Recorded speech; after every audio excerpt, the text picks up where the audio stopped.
We're gonna do a sciatic nerve floss, and what I'm gonna do is take a band, and I can either wrap it around my foot with one piece of the strap, or I can do it this way.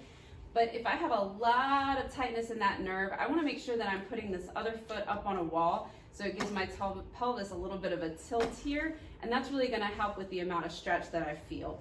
So I'm gonna put this band kind of around the mid to forefoot section of my foot, and I'm gonna pull it up till I get some hamstring tightness, but not so much that I'm feeling that tension all the way down my leg. I wanna back off if I get to that point.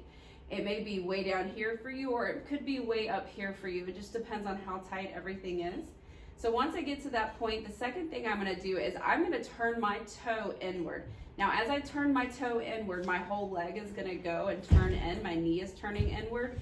And then if I go too far, I can really feel that going down the back of my leg. I'm gonna back off of that a little bit to where I can barely feel any kind of stretch going on.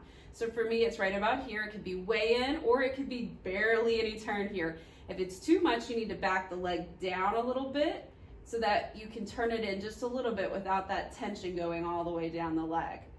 Now for the final step, you're gonna take and you are gonna do a little bit of a pull with the band so that I flex my foot down, my toes coming down towards my chest, and then back. Now I want you to pull it till you feel that tension go down the leg. You're gonna hold it a second, and then you're gonna let it go. And we're gonna do little, I call them little bumps, where we pull into that little bit of, I feel the tension going down my leg, that little bit of sensation that feels real weird. I'm gonna hold it a second or two, and then I'm gonna back off. Then I'm gonna do it again.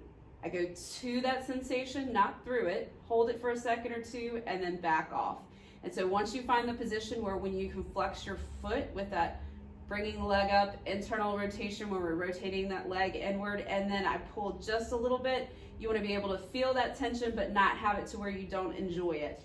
You wanna pull and hold. You may feel it go all the way down the leg to the foot. You may only feel it to a certain point in the leg, and that's okay.